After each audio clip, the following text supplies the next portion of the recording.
എല്ലാവർക്കും വന്ദനം.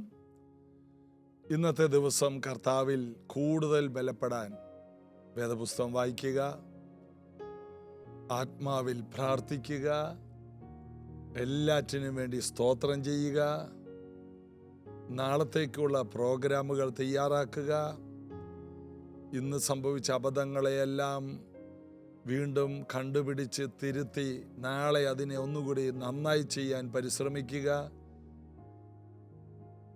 ഡിസംബർ 31 ചില കാര്യങ്ങൾ ഞാൻ ചെയ്തിരിക്കുമെന്ന് പദ്ധതിയിട്ട് അത് ചെയ്യാൻ പരിശ്രമിക്കുക. ഇതെല്ലാം ചെയ്യാനായിട്ട് യേശു കർത്താവ് നമുക്ക് കൃപ തരട്ടെ. കർത്താവിലും കർത്താവിൻ്റെ അമിത ബലത്തിലും നമുക്ക് അധികമായിട്ട് ശക്തിപ്പെടാനായിട്ട് കൂടുതൽ ദൈവകൃപയിൽ നമുക്ക് ആശ്രയിക്കാം. അതായത് ഈസി ആയിട്ടുള്ള കാര്യങ്ങൾ നമ്മളെപ്പോഴും ആഗ്രഹിക്കരുത്. ഏതാണ് ഈസി ആയിട്ടുള്ളത്? ഈസി ആയിട്ടുള്ള പലതിലും വലിയ നേട്ടങ്ങൾ കാണണമെന്നില്ല. എന്നാൽ ഏറ്റവും കഠിനമായ പലതിലും വലിയ നേട്ടങ്ങൾ ഒളിഞ്ഞിരിപ്പുണ്ട്.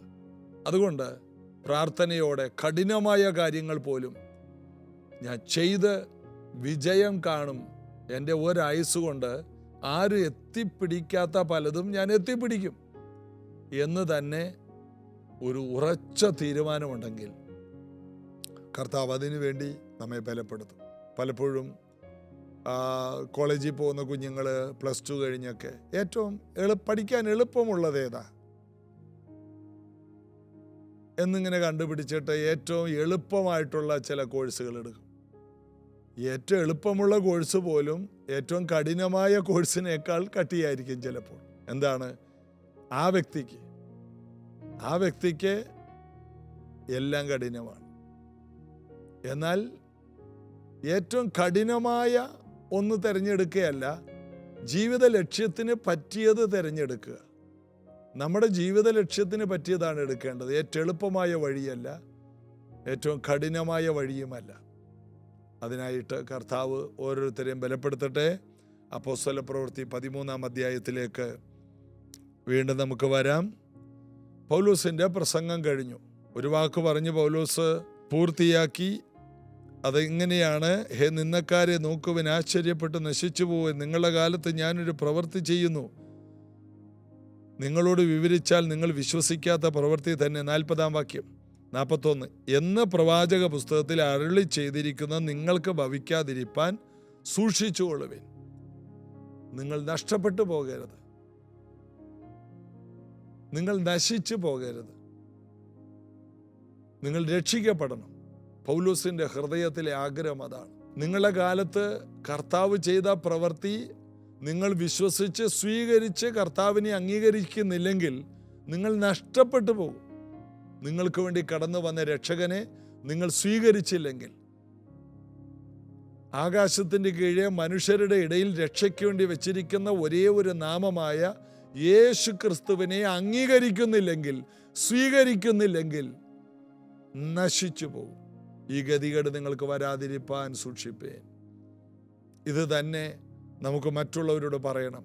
ഇന്നാദ്യമായിട്ട് ദൈവവചനം കേൾക്കുന്നവരുണ്ടെങ്കിൽ, യേശു ക്രിസ്തു നിങ്ങളുടെ പാപത്തിന് വേണ്ടി മരിച്ചു, അടക്കപ്പെട്ടു, ഉയർത്തെഴുന്നേറ്റ് ജീവിക്കുന്നു. നിങ്ങൾ യേശുവിനെ സ്വീകരിച്ചാൽ നിങ്ങൾ പാപത്തിൽ നിന്ന് രക്ഷിക്കപ്പെടും. നിങ്ങളെ പൂർണ്ണമായും വിടുവിക്കാൻ യേശു മതിയായവനെന്ന് നിങ്ങൾക്ക് വിശ്വസിക്കാൻ കഴിയുന്നില്ലെങ്കിൽ നിങ്ങൾ നശിച്ചു പോകും. ഈ ഗതികേട് നിങ്ങൾക്ക് വരാതിരിപ്പാൻ സൂക്ഷിപ്പിൻ എന്ന് ഇന്ന് ആദ്യമായിട്ട് കേൾക്കുന്നവരോട് ഞാൻ അപേക്ഷിക്കുന്നു. പൗലോസ് അത് പറഞ്ഞ് 42-ാം വാക്യം, അവർ പള്ളി വിട്ട് പോകുമ്പോൾ പിറ്റേ ശബത്തിൽ ഈ വചനം തങ്ങളോട് പറയണമെന്ന് അവർ അപേക്ഷിച്ചു. വചനം കേട്ടവർ പറഞ്ഞു, ഇനിയും ഞങ്ങൾക്കത് കേൾക്കണം. ദൈവവചനം ഒരിക്കൽ കേട്ടിട്ട് വീണ്ടും വീണ്ടും കേൾക്കണമെന്ന് ആഗ്രഹമുണ്ടോ? എങ്കിൽ നിങ്ങൾ ദൈവത്തിൻ്റെ ലൈനിലാണ്. ദൈവവചനം കേൾക്കാനുള്ള ആഗ്രഹം, സഭയിൽ വന്ന് വചനത്തോട് ഭയങ്കര ദാഹത്തോടെ കടന്നു വന്ന് വചനം കേട്ടിട്ട് പോകുന്നവർ, എനിക്ക് അങ്ങനെ ഒത്തിരി പേരെ അറിയാം. വചനത്തിൽ ജീവിക്കുന്നവരുണ്ട്. വലിയ വിദ്യാഭ്യാസമൊന്നുമില്ല, എഴുതാനും വായിക്കാനും പോലും അറിയില്ല, എന്നാലും വചനം കേൾക്കും. വചനം കേട്ട് വചനത്തിൽ സന്തോഷിക്കുന്നവരുണ്ട്. അത് കർത്താവിൻ്റെ വഴിയിലുള്ളവരാണ്. പള്ളി വിട്ടു പോകുമ്പോൾ പിറ്റേ ശബത്തിൽ ഈ വചനം തങ്ങളോട് പറയണം. ഇനി ശബത്തിലേ അവർ വരുള്ളൂ. ഈ വചനം തങ്ങളോട് പറയണമെന്നവർ അപേക്ഷിച്ചു. പള്ളി പിരിഞ്ഞ ശേഷം യഹൂദന്മാരിലും ഭക്തിയുള്ള യഹൂദ മതാനുസാരികളിലും പലർ പൗലോസിനെയും ബർന്നബാസിനെയും അനുഗമിച്ചു.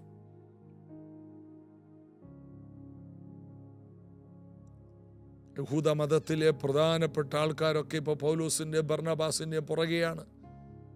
നീണ്ട വർഷങ്ങളായി ന്യായപ്രമാണം വായിക്കുന്നവർ, നീണ്ട വർഷങ്ങളായിട്ട് പ്രവാചക പുസ്തകങ്ങൾ വായിക്കുന്നവർ, നീണ്ട വർഷങ്ങളായിട്ട് ശബത്തിനെ ആചരിക്കുന്നവർ, യാഗം കഴിക്കുന്നവർ, അവർക്കൊരു കാര്യം മനസ്സിലായി.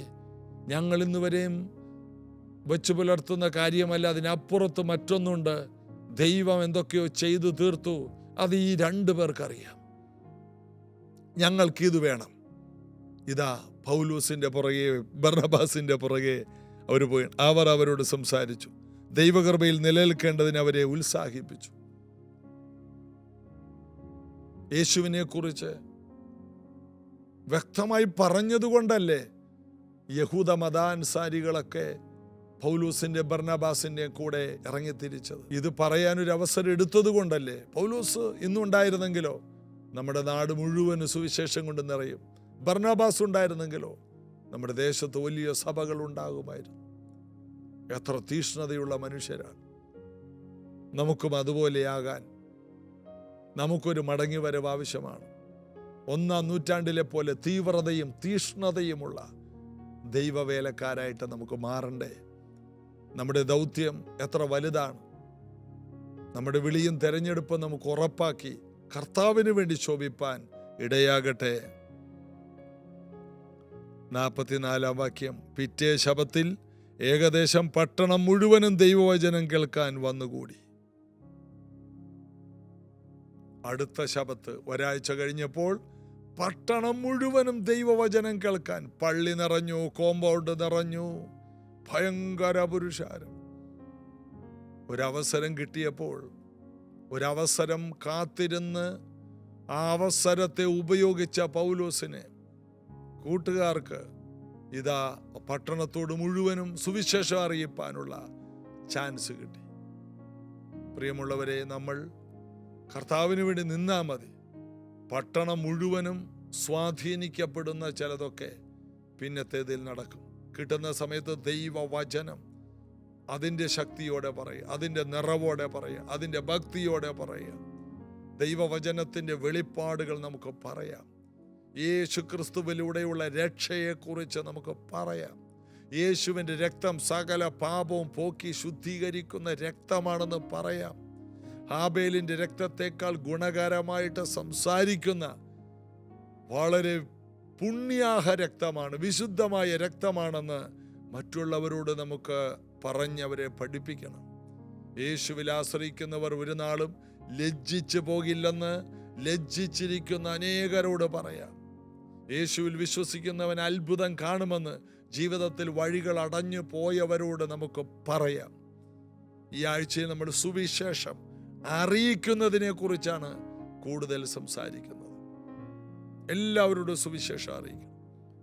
സുവിശേഷം അറിയിക്കുന്നില്ലെങ്കിൽ അയ്യോ എനിക്ക് കഷ്ടം. എന്തുകൊണ്ടാണ് കഷ്ടം? നമ്മെ ഏൽപ്പിച്ചൊരു വലിയ ദൗത്യം, അവൻ്റെ രാജ്യവും നീതി അന്വേഷിക്കുക, സുവിശേഷം അറിയിക്കുക. ഇത് അറിയിക്കാനായിട്ട് തുടങ്ങാമോ? വീട്ടിൽ നിന്ന് നേരിടുന്ന എല്ലാ പ്രശ്നത്തിനും ഒരു പരിഹാരമുണ്ട്. ഇനി പ്രശ്നങ്ങൾ അവിടെ നിൽക്കുമ്പോൾ തന്നെ നമ്മൾ യേശുവിന് വേണ്ടി ഓടിക്കൊണ്ടിരിക്കുക. പ്രശ്നങ്ങൾ കർത്താവ് ഇറങ്ങി വന്ന് കൈകാര്യം ചെയ്യും. ഒടുവിൽ കർത്താവിൽ അവൻ്റെ ആമിത ബലത്തിൽ ശക്തിപ്പെട്ട് മുന്നോട്ട് പോകും. നമുക്ക് ഭയങ്കര പ്രാഗൽഭ്യമായിരിക്കും. നമ്മുടെ വീട്ടിലെ വിഷയങ്ങളെല്ലാം മാറുമെന്ന് തന്നെ നമുക്കറിയാം. എന്താ? നമ്മൾ കർത്താവിൻ്റെ വയലിൽ വേല ചെയ്യുകയാണ്. കർത്താവിൻ്റെ പദ്ധതികളെ നമ്മൾ നടപ്പിലാക്കാൻ വേണ്ടി എഴുന്നേറ്റിരിക്കുകയാണ്. അതുകൊണ്ട് കർത്താവ് നമുക്ക് വേണ്ടി എഴുന്നേൽക്കും. കർത്താവ് പറഞ്ഞു, എന്നോട് അടുത്തു വാ, ഞാൻ നിങ്ങളോടും അടുത്തു വരും. നമ്മൾ ദൈവത്തിന് വേണ്ടി ഓരോ കാര്യങ്ങൾ ചെയ്ത് കർത്താവിനോട് അടുക്കുകയാണ്. അപ്പോൾ കർത്താവ്, നിങ്ങൾ യാചിക്കും മുമ്പേ നിങ്ങൾ യാചിക്കുന്നത് അറിയുന്നു എന്ന് യേശു പഠിപ്പിച്ചില്ലേ? നമ്മൾ യാചിക്കുന്നതിന് മുമ്പ് നമ്മുടെ അവസ്ഥകളെല്ലാം കർത്താവ് അറിയുന്നു. നമ്മുടെ കാര്യങ്ങൾ മാറ്റിവെച്ച് കർത്താവിന് വേണ്ടി നിൽക്കുമ്പോൾ കർത്താവ് നമുക്ക് വേണ്ടി കരുതാതിരിക്കുമോ? പെറ്റമ്മയേക്കാൾ വിശ്വസ്തനായ കർത്താവ് നമ്മുടെ എല്ലാ ചിന്തകളും, വേദനകളും, സങ്കടങ്ങളും അറിയുന്ന കർത്താവ് അതറിയാതിരിക്കുമോ? നമുക്ക് വേണ്ടി നന്മ ചെയ്യാതിരിക്കുമോ? കർത്താവിൽ വിശ്വസിക്കുക. അടുത്ത വാക്യത്തിലേക്ക് നമുക്ക് പോകാം.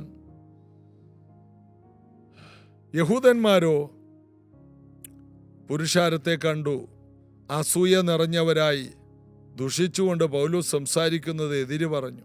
യഹൂദന്മാരവിടെ വഴക്കുണ്ടാക്കി. കുറച്ചു പേർ അസൂയ നിറഞ്ഞു. കാരണം ഇത്രയും ജനങ്ങൾ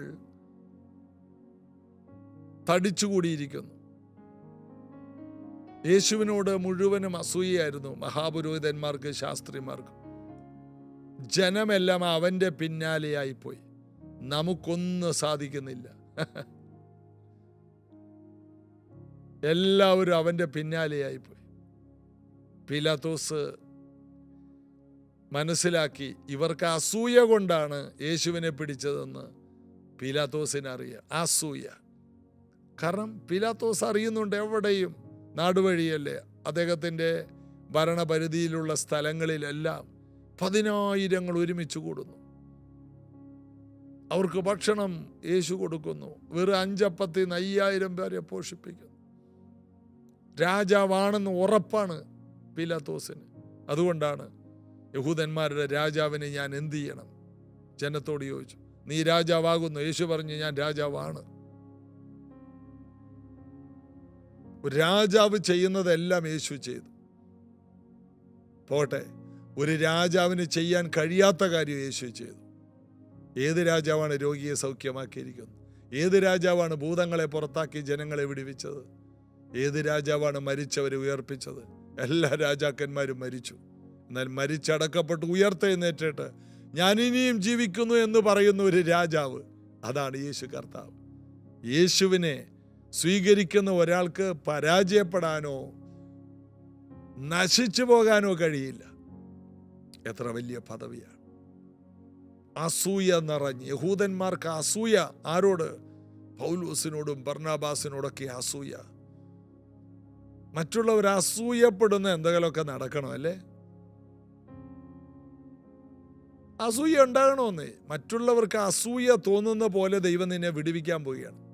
മറ്റുള്ളവർക്ക് അസൂയ തോന്നുന്നത് പോലെ ദൈവം നിന്നെ മാനിക്കാൻ പോവുകയാണ്. അസൂയ ഉണ്ടാകും. അത് ഈ ലോകത്തിന്റെ രീതിയാണ്. അസൂയപ്പെടുമാറ് ദൈവം നിന്നെ ഉയർത്തും. മറ്റുള്ളവർക്ക് അസൂയ തോന്നും. ഇന്ന് ചിരിക്കുന്നവർ പോലും ചിലപ്പോൾ കണ്ടാൽ ചിരിച്ചില്ലെന്ന് വരും. കാരണം ഇത്രയും അനുഗ്രഹിക്കപ്പെട്ടില്ലേ, അവർക്ക് സഹിക്കാൻ പറ്റുന്നില്ല. ബന്ധുക്കളും അയൽവാസികളും നാട്ടുകാരും എല്ലാം അതിന് വേറെ ഡയലോഗുകളൊക്കെ പറയും.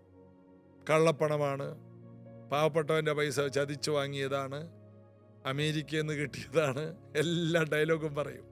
എന്നാൽ ദൈവം നിന്നെ അസൂയപ്പെടുമാറ്, മറ്റുള്ളവർ അസൂയപ്പെടുമാറ്, മറ്റുള്ളവരെന്തെങ്കിലുമൊക്കെ പറയത്തക്ക രീതിയിൽ ദൈവം നിന്നെ ഉയർത്തും. അത് കർത്താവിൻ്റെ രീതിയാണ്.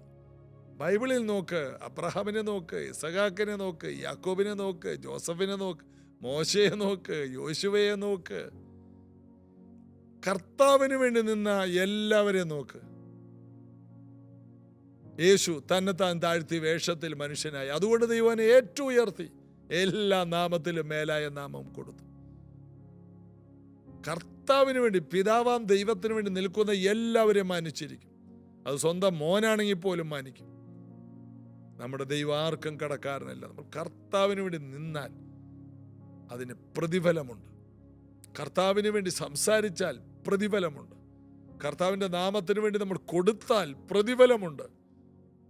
ഈ വലിയ പ്രതിഫലമുള്ള, മഹാപ്രതിഫലമുള്ള ഈ ശുശ്രൂഷ, ഇതിന് നിങ്ങൾ ചുമൽ കൊടുത്താൽ അനുഗ്രഹിക്കപ്പെടും. നിങ്ങൾ ഒരിക്കലും കടക്കാരായി ലജ്ജിക്കപ്പെട്ട് തലതാഴ്ത്തി നടക്കേണ്ടതായിട്ട് വരില്ല. നിങ്ങൾ മാനിക്കപ്പെടും. അഭിമാനമുള്ളൊരു ജീവിതം കർത്താവ് നമുക്ക് തരും. യേശുവിൻ്റെ കുരിശു ചുമന്ന ഒരു കുറേനക്കാരൻ. പിന്നെ നമ്മൾ വായിക്കുന്നു, അദ്ദേഹത്തിൻ്റെ മക്കൾ, കർത്താവിൽ പ്രസിദ്ധനായ രൂഫോസ്. ഗവർണറായി തീർന്ന അലക്സാണ്ടർ എല്ലാം മാനിക്കപ്പെടുകയല്ലേ. കർത്താവിന് വേണ്ടി നിന്നവരെ കർത്താവ് അതുപോലെ തൻ്റെ ധനത്തിനൊത്തവണ്ണം മാനിച്ചിട്ടുണ്ട്. അതുകൊണ്ട് നിൽക്ക്. മറ്റുള്ളവർക്ക് അസൂയ തോന്നുമാറ് ജനങ്ങൾ സ്വാധീനിക്കപ്പെടുന്ന ചിലതൊക്കെ നിങ്ങളുടെ ജീവിതത്തിൽ നടക്കാൻ പോയി. ജനമെല്ലാം പട്ടണം മുഴുവൻ ഒരുമിച്ച് കൂടി ആരോടൊക്കെയോ ദൈവാത്മാവ് സംസാരിക്കുന്നു. നിങ്ങൾ മുഖാന്തരം പട്ടണം ഒരുമിച്ച് കൂടാൻ പോയി. മറ്റുള്ളവർക്ക് അസൂയ തോന്നുമാറ് ദൈവം നിങ്ങളെ മാനിക്കാൻ പോയി. പ്രാർത്ഥിക്കും. കർത്താവ് അപ്പച്ച, ഞങ്ങൾ ഈ വചനങ്ങളെല്ലാം വിശ്വസിക്കുന്നു. ഇതിനകത്ത് എഴുതിയിരിക്കുന്ന ഈ വചനങ്ങൾ ആവർത്തിക്കപ്പെടാനുള്ളതാണ്. അപ്പോസ്തല പ്രവൃത്തി ആവർത്തിക്കപ്പെടാനുള്ളതാണ്. ഇത് കേൾക്കുന്നവർക്ക് വേണ്ടി ഞാനത് സംസാരിക്കും. അവരുടെ ജീവിതത്തിൽ അത് നിവർത്തിയാകണം. കർത്താവിന് വേണ്ടി എരിവോടെ നിന്ന് അഭിമാനമുള്ള വേല ചെയ്ത് മാനിക്കപ്പെടാൻ ഈ പ്രിയപ്പെട്ടവരെ ശക്തീകരിക്കും. യേശുവിൻ നാമത്തിൽ ആമേൻ. കർത്താവ് ഉപയോഗിക്കട്ടെ, മാനിക്കട്ടെ. നിങ്ങളുടെ പ്രാർത്ഥന വിഷയങ്ങൾ കമൻറ്റ് ബോക്സിൽ ഇടണം. പ്രയർ ഗ്രൂപ്പിൽ ഞങ്ങൾ പ്രാർത്ഥിച്ചു കൊണ്ടിരിക്കുന്നു. നിങ്ങളുടെ പ്രൈസ് റിപ്പോർട്ടുകൾ ഇടണം. ഞങ്ങൾക്ക് അത് സാക്ഷ്യമായി പറയാൻ താല്പര്യമുണ്ട്. എല്ലാവിധ അനുഗ്രഹങ്ങളാൽ യേശു നിറക്കട്ടെ. നമുക്ക് നാളെ ഒരുമിച്ച് കാണാം. ആമേൻ.